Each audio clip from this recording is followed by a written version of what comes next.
아프지 마요. 여성건강지킴이 변승원입니다. 안녕하세요. 여성건강지킴이 변승원입니다.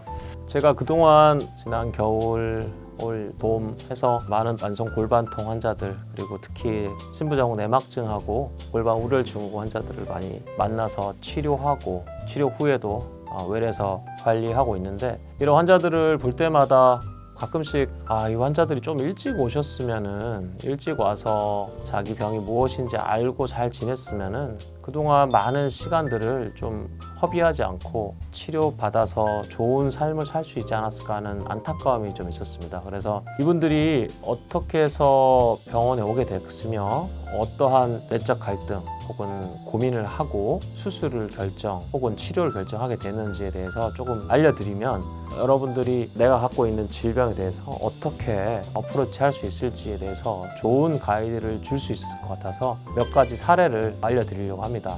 첫 번째 환자분은 골반 우려열 증후군 환자분인데, 이분은 특이하게도 부인과 병원에서 근무하시는 간호사입니다. 본인이 간호사다 보니까 워낙 부인과적 질환에 대해서 많이 만나게 되고 또 주변 선생님들한테 많은 조언을 얻으셨던 분이에요.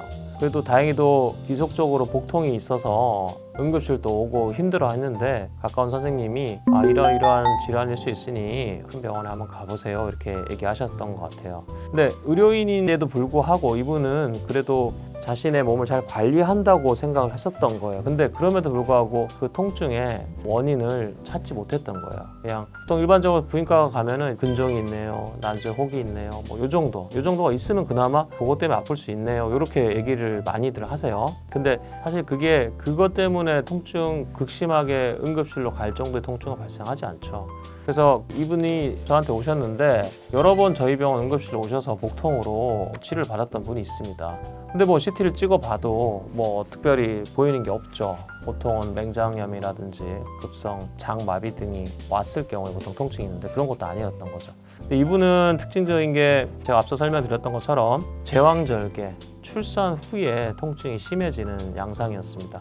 자, 단순히 우리가 배가 아프다의 문제가 아니에요. 이게 생리통이 그냥 심해지거나 아니면은 그냥 통증이 있다, 생리통이 좀 심하다 정도로 해석을 했으면은 아마 분명히 거기에 대한 치료를 받으셨을 것 같아요. 근데 이분은 특징적으로 배꼽 주변에 딱딱하게 가스가 차서 장이 이렇게 만져지는 형식, 그러니까 엄밀히 말하면 장운동이 많이 떨어져서 장에 가스가 차서 배에 만져지는 그런 양상이었습니다. 그래서 가스도 잘 안 나오고 변도 잘 배출되지 않은 상태로 그냥 소화기내과 진료를 좀 보셨죠. 근데 뭐 별 문제가 없는 상태고, 그냥 뭐 소화제 드세요, 유산균 드세요, 이 정도로 끝냈던 분입니다.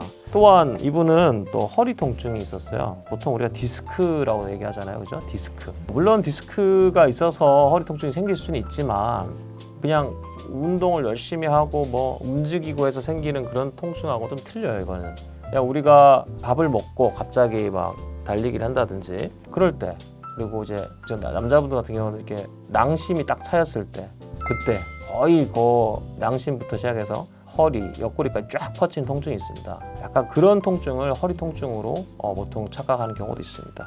또한 이분은 다리가 굉장히 많이 부었어요. 특히 오랫동안 서 있거나 그러면 붓고 누워오면 또 호전되는 양상이죠. 보통 이걸 이제 하지정맥류로 생각하고, 그렇구나, 내가 스타킹 신고 그냥 이렇게 보면 되는구나 라고 했었던 거예요. 또한 이분은 몸에 혈액순환이 안 된다, 이런 느낌, 머리로 피가 쏠리고 뒷목이 땡기는 듯한 느낌, 이런 느낌을 가지고 항상 뭔가 몸이 찌뿌둥한 거예요. 그러니까 항상 가족들한테도 좋은 소리를 못하고, 남편하고도 불편하고, 아이들하고도 힘들고, 뭐 이렇게 일은 힘들고 내가 일을 열심히 하고 힘들게 해서 이런 거야, 고달퍼, 이렇게 사셨던 거예요.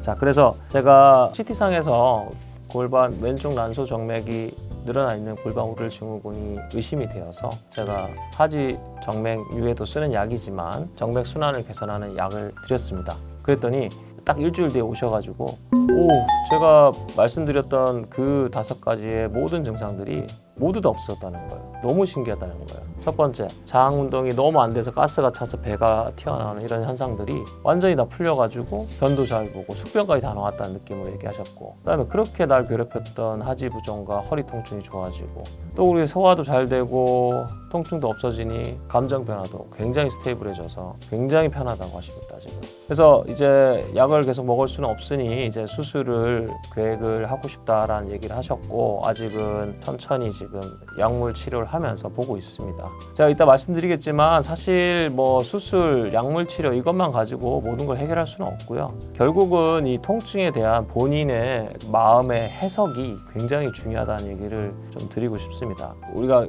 급성 통증과 만성 통증을 나눌 수 있는데, 일반적으로 급성 통증은 대부분 진통제를 잘 들어요. 근데 만성 통증, 특히나 이렇게 내부 장기에서 올라오는 통증은 특히 만성 통증화 되기 쉬운데, 이런 만성 통증이 되면서부터 우리는 심각한 감정의 변화를 일으킵니다.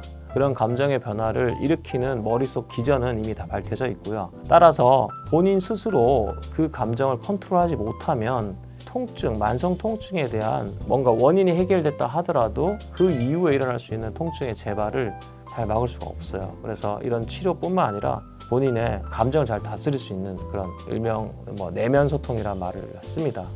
대표적인 방법이 우리가 말하는 명상이라는 방법이 있는데, 그런 거를 좀 하셔야지 치료에 도움이 많이 됩니다. 이거는 모든 만성 골반 통증, 모든 만성 통증에 다 해당되는 말이고요. 그런 걸 잘 염두에 두고 자신의 몸을 좀 잘 관찰할 수 있는 그런 시각을 좀 가지셔야지 이렇게 본인의 문제를 해결할 수 있다고 생각합니다.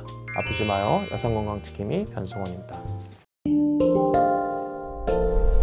아프지 마요. 여성건강지킴이 변승원입니다.